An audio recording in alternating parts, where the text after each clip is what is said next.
Bonjour à tous, je suis ravi de revenir vers vous pour vous donner les résultats du petit concours de dégustation. Donc le principe, je rappelle, c'était de vous envoyer donc au sein du groupe de VIP à ceux qui le souhaitaient donc deux vinotes.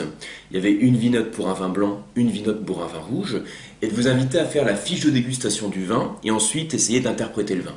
Alors honnêtement, c'est un exercice, vous le savez, puis vous avez pu vous en rendre compte, qui est très compliqué quand on n'a aucun repère.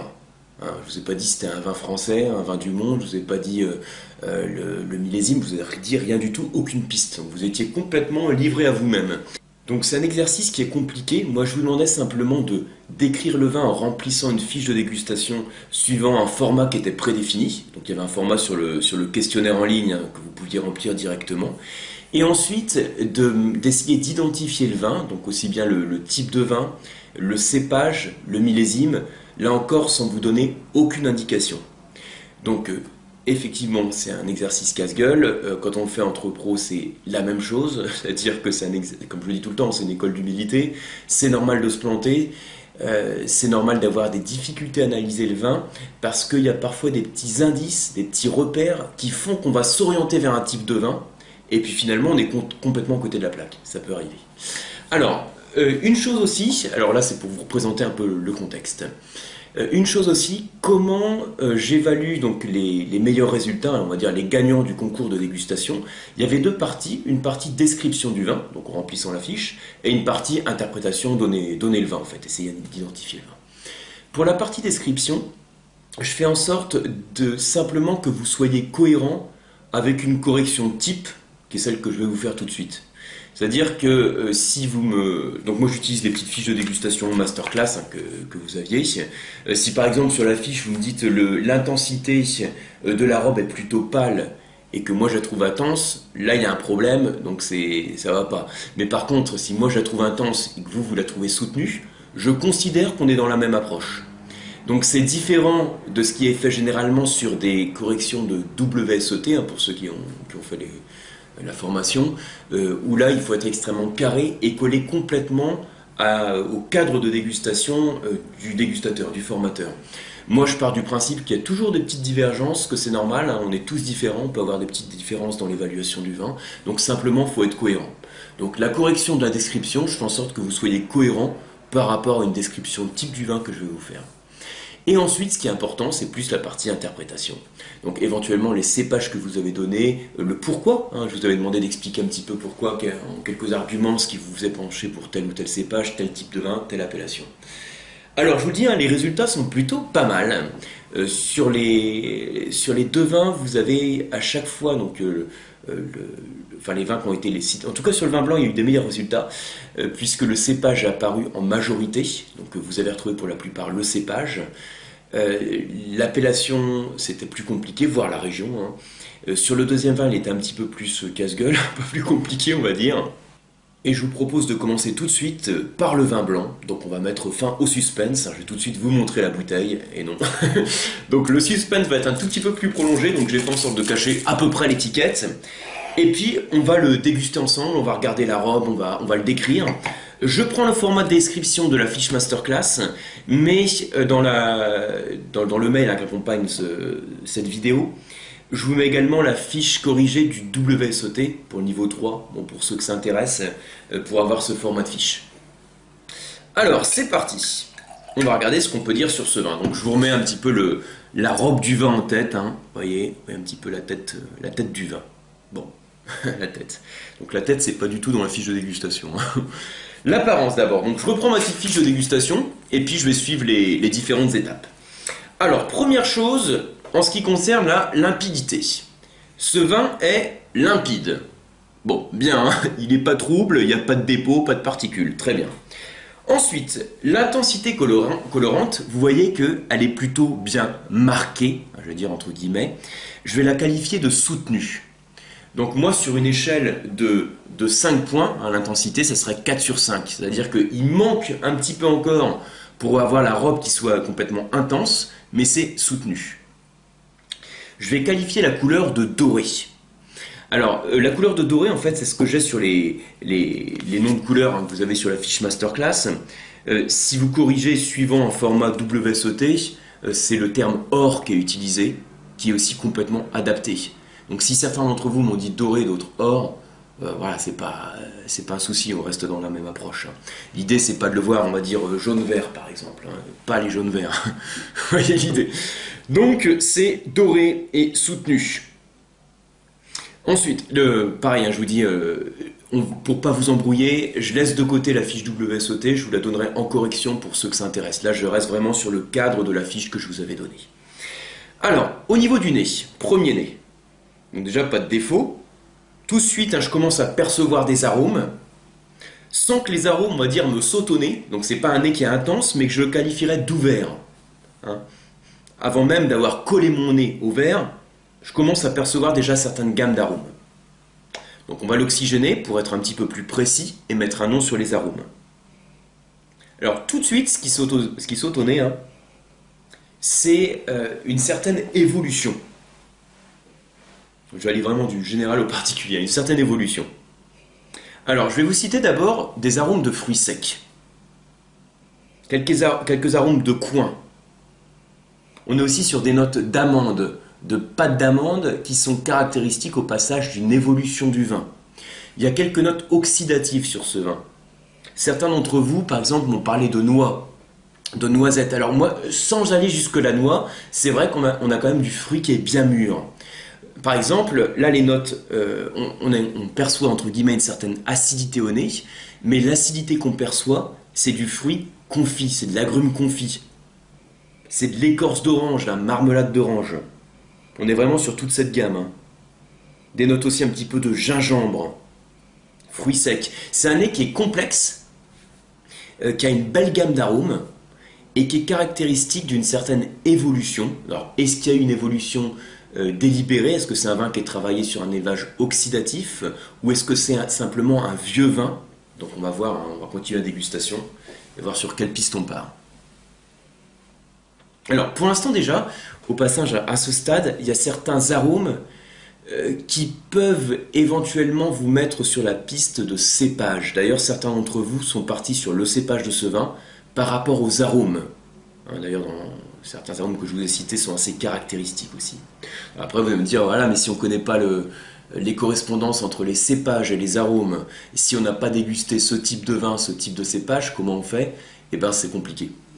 Dans ce cas-là, on peut simplement faire une belle description du vin, essayer d'être cohérent en termes d'indices, hein, voilà, note oxydative, évolution, une certaine maturité, hein, toutes ces choses-là, on peut les citer. Et après, bah forcément, si on n'a pas le cépage en tête, si on n'a pas les indices précis sur ce qui peut caractériser un cépage, logiquement, c'est plus compliqué. Ouais. Alors, en bouche.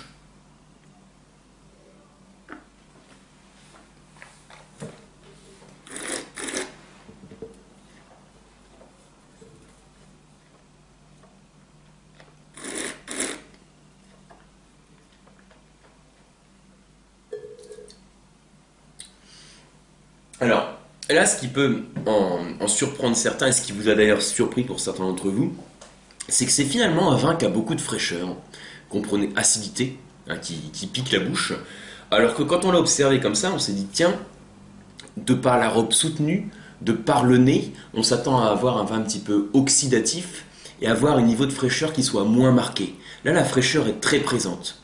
Et puis, il y a du gras, il y a de la complexité en bouche. On retrouve cette complexité au niveau des arômes. Alors, si je fais de manière un peu plus carrée avec mon petit format de fiche de dégustation, je vais dire au niveau du sucre, ça reste sec. Hein, il n'y a pas de sucre résiduel.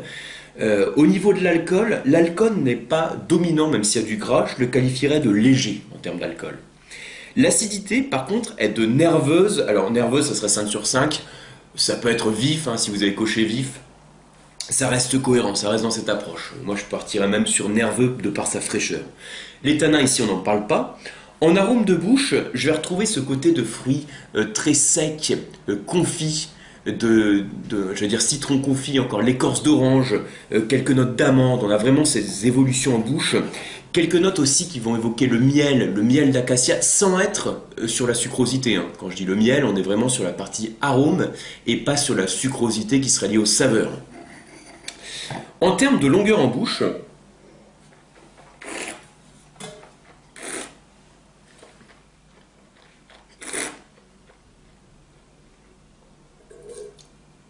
alors, comme ici, nous, sur la fiche masterclass, on est sur une échelle à 3 points, je qualifierais de moyen.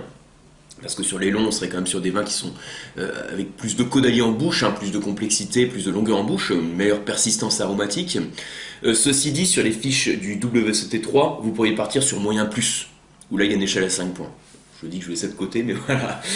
Comme elle a, c'est un des points, il y a pas mal de points où la fiche masterclass reste plus précise. Et sur la finale, nous on est juste sur une évaluation à 3 points, alors qu'on a 5 points sur le WSET. Bon. Donc là, si je reste sur ma fiche, je dirais moyen. En termes de qualité, c'est un vin que je qualifierais de fameux. Pourquoi? Parce qu'il a un bel équilibre, il a une bonne complexité. Par contre, la longueur en bouche et l'intensité, on attendrait un petit peu plus de puissance. Donc c'est pour ça que je le déclasse d'excellent à fameux. En termes d'évolution, par contre, on a des notes tertiaires qui dominent.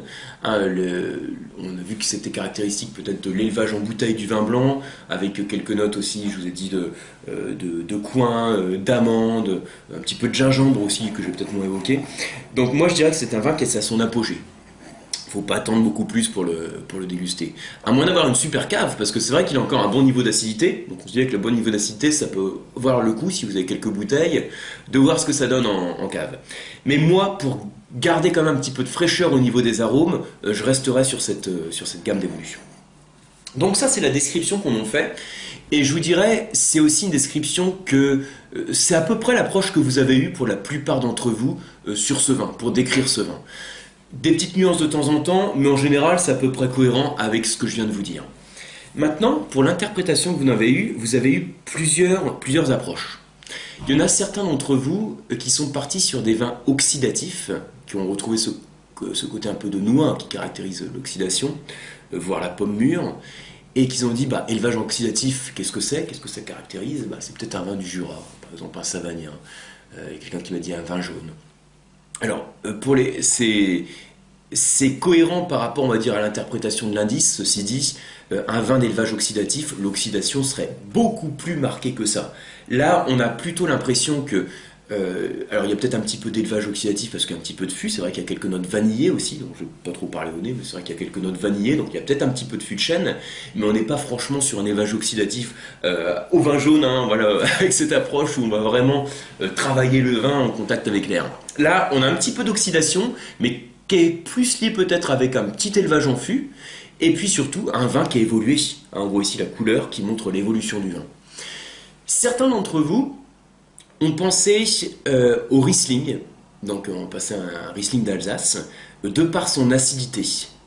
Là encore, alors l'indice acidité qui met sur la piste du Riesling est, on va dire, assez cohérente. Ceci dit, la gamme d'arômes qui est développée fait moins penser à un Riesling et plus à un autre cépage. Et puis, il y en a quelques-uns d'entre vous, moins nombreux, qui ont pensé au Chardonnay. Certains les Chardonnays de Chablis sur la fraîcheur, donc là je serais moins d'accord. Certains les Chardonnays de Côte-de-Beaune avec l'élevage en fût de chêne, là je dirais pourquoi pas. Mais là encore, on a une gamme d'arômes avec du fruit très mûr, qui est plus caractéristique d'un cépage, qui est le cépage qui est le plus souvent revenu. Donc, je vais vous le citer, hein, j'ai l'impression de faire durer un suspense, un peu comme comme je sais pas si ça se fait encore sur les jeux à la radio, là, on fait durer le suspense. Donc voilà, je vous dis le cépage que vous avez identifié pour la plupart d'entre vous, c'est le Chenin. Et si on parle de Chenin, on pense à la Loire, à raison. Donc on est effectivement sur la Loire. Si on pense à la Loire, si on pense au Chenin de la Loire, on peut passer sur plusieurs zones. Alors, petit rappel de la Loire, grosse région viticole, et puis vous avez quelques blocs. Dans les blocs, si je parle de l'océan et que je vais vers l'intérieur des terres, j'ai d'abord, près de l'océan, le Muscadet. Hein, on en a parlé dans la dernière masterclass, hein, Muscadet. Ensuite, j'ai Anjou-Saumur, Touraine, et puis Centre-Loire. Anjou-Saumur, c'est autour d'Angers, Anjou-Angers, on va dire, pour faire simple. Touraine, autour de Tours, Touraine-Tours. Et puis ensuite Centre-Loire avec Sancerre, Pouilly-Fumé. Donc là, on pense plus au bloc Anjou-Saumur, c'est vrai, de par le Chenin avec une belle intensité, une belle complexité. Cette intensité que l'on a, un petit travail en fût de chêne, une belle maturité, on est sur l'appellation Savenière, hein, je vais donner tout de suite l'appellation, alors qui a été retrouvée par quelques personnes d'entre vous. Certains sont partis sur un Anjou blanc, c'est pas Chenin, et d'autres ont directement cité l'appellation Savenière. Alors, pour vous situer un petit peu mieux, Savenière, on se trouve sur la rive droite de la Loire, en face de Quart-de-Chaume. Au passage, répondre Anjou blanc, c'est complètement vrai, puisqu'on est au sein de l'appellation Anjou. Savenière, c'est en quelque sorte une enclave qui est au sein de l'appellation Anjou. Donc Anjou est également une bonne réponse, mais comme vous êtes plusieurs à avoir eu la bonne réponse, voilà, comme il y a un certain niveau, hein, je fais en sorte de regarder après les réponses précises. Je vous demandais également de retrouver le millésime, ce qui est aussi quelque chose d'extrêmement compliqué. Donc ce qui est important là aussi, c'est d'être cohérent, donc de ne pas partir sur un 2018 par exemple, ni partir sur un 98. Après bon, ça laisse de la marge entre les deux, vous allez me dire. Mais alors c'est vrai que le travail de ce vin, donc pour vous dire, c'est un vin qui a subi 13 mois en fût, donc on sent l'impact du fût et qui a subi aussi une évolution bouteille. On le voit par la robe, par la couleur de la robe et par les arômes qui sont développés au nez. Ici, on est sur un vin qui a 6 ans, on est donc sur un 2013. Certains d'entre vous ont cité le 2013, hein, certains étaient sur le 2014, 2015. Après, en fonction des caractéristiques éventuelles du millésime, si on les connaît, on peut se dire on attend tel ou tel type de vin. Moi, là, quand je vous dis, hein, dans l'interprétation globale que je fais du vin, je fais en sorte de donner les grandes tendances et les grandes indications pour s'orienter vers le vin. Voilà, donc en conclusion, donc, je vous félicite là encore hein, pour avoir participé à la dégustation de ce blanc. C'était pas facile, j'étais agréablement surpris hein, des résultats. Que vous soyez aussi pour beaucoup d'entre vous spontanément partis sur le chenin. Certains qui ne sont pas partis sur le chenin ont de toute façon bien interprété les indices, que ce soit si vous avez été choqué par exemple par l'acidité, vous êtes parti sur des cépages acides. Si vous avez été choqué plutôt par le gras, les notes oxydatives, et ben vous avez développé autour de cet indice qu'est-ce que ça peut être par rapport aux notes oxydatives. Et c'est comme ça que marche une dégustation à l'aveugle. C'est un indice et à partir de ça, on essaye de l'exploiter. J'ai vu par rapport aux réponses que vous donniez que de toute façon, certains d'entre vous sont habitués aussi à déguster ce vin, ce cépage, d'autres beaucoup moins, mais j'allais dire, néanmoins sont habitués à déguster. Moi, c'est un vin que j'ai fait déguster ici en Espagne, alors logiquement en Espagne, là... l'œnologue à qui j'ai fait déguster, le Savenière, il connaissait pas. Hein. Donc le chenin, il connaissait par cœur, mais le Savenière en particulier, s'il me dit ah oui, oui, c'est vrai, mais c'était pas quelque chose forcément qui était clair et qui était très mémorisé pour lui. Donc quand j'ai un petit peu insisté sur certaines notoriétés de l'appellation, tout ça, il m'a dit qu'il connaissait, mais forcément c'est pas quelque chose de facile. Donc c'est toujours des repères par rapport au vin qu'on est habitué à déguster, par rapport à notre culture du vin, par rapport à notre fréquence d'ouverture de bouteille, j'allais dire. Et puis aussi, le truc c'est de ne pas déguster toujours les mêmes vins. Je sais que parmi vous, il y en a certains qui sont à fond Chardonnay de Côte-de-Beaune, je sais pour avoir échangé avec certains d'entre vous, d'autres qui connaissent qui connaissent le Riesling hein, sous tous ses angles. Donc c'est important quand vous êtes un petit peu spécialisé comme ça sur un cépage, que vous avez une grande affinité avec un type de vin, de toujours sortir des sentiers battus, puis de vous mettre de mettre votre palais à l'épreuve, parce que c'est aussi comme ça qu'on progresse. Donc je vous dévoile quand même de quel vin il s'agissait. Donc on va regarder, on va enlever notre papier à huile et voir effectivement le millésime, l'appellation. Donc je vous montre à l'écran. Vous connaissez peut-être cette cuvée hein, pour certains d'entre vous. Donc on est sur l'appellation Savenière au château de la Mulonnière. C'est Saget-le-Perrière. Hein. Château de la Mulonnière. Et puis donc c'est la cuvée l'effet papillon, millésime 2013. On va voir le deuxième vin.